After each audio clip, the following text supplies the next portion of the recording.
Олар асфальттан бас тартты. Өркениеттің игілігінен бас тартудың бұрын соңды болмаған оқиғасы Майқұдықтағы Петрозаводская көшесіндегі жеке секторда орын алды. Тұрғындар жаңартылған жол жабын арқасында билік басқа да коммуналдық мәселелерге соңғы нүкте қояды деген сенімде. 2 недели назад нам начали ложить асфальт, но мы отказались от него.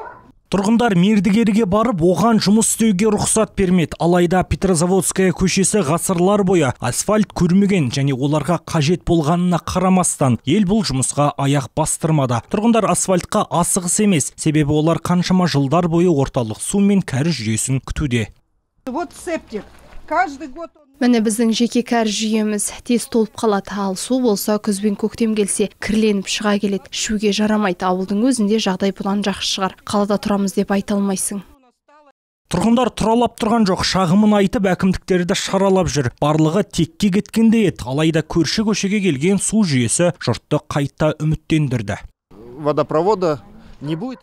Бізге су тартылмайтынын айтты. Өз қаржыларына жақын орталық жүйе тауып қосылып алыңдар дейді. Ол үшін бізге миллионер болу керек шығар. Ондай ақшаны қайдан табамыз? Басқа көшедегі адамда біз кімбіз сонда? Бізде салық төлеп отырмыз ғой.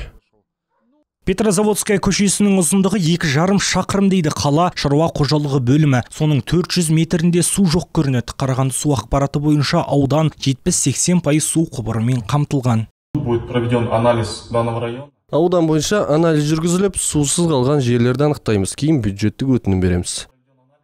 Қаланың шаруа қожалығы бөлімінің айтуынша, аталмыш көшеде жарық та, су да жарытымды болмайтын сыңайлы.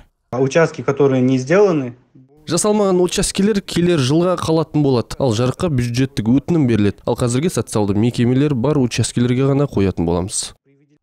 Жандос Бақытұлы, Оксана Мютюхина, Наталья Зайц, 5 арна.